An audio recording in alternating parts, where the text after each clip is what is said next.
have to look at the level of care, Wes, that veterans are receiving, because as warfare has changed, the injuries have changed. There are many more men and women coming home with long-term injuries and brain injuries.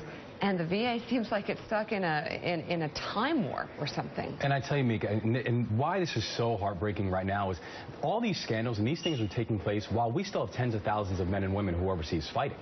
What happens 10 and 15 years from now when these men and women are only just 40 years old? If we have these kind of systemic problems now, while this is front in mind of the American population, what happens when these wars are not front in mind of the American population? And Bill, that was, you know, the VA I was talking about was in 2000, 2001, before we had a decade of war. This is only going to get tougher. And we always have a guy at the helm that doesn't know what he's doing. And look, everyone understands that hospitals make mistakes and government bureaucracies make mistakes. I think Paul and I were talking about this before the show.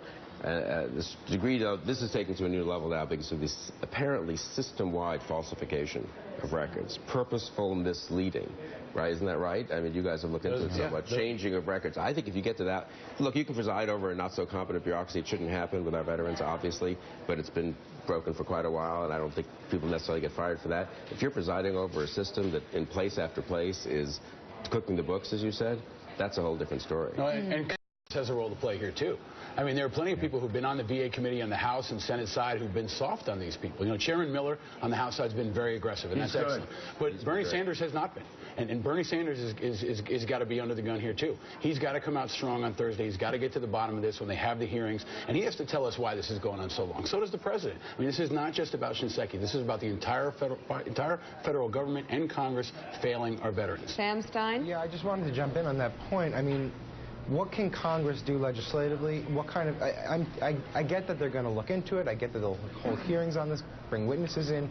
But that seems to be the response to every VA scandal, which is you hold hearings, you talk to people, and then nothing gets done. So what practical steps can Congress actually make? What type of legislation would you suggest that they consider?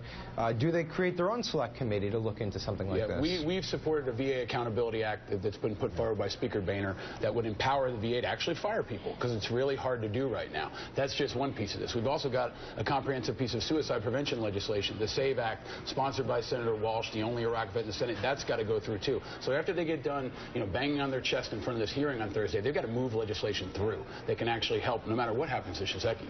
Well, let's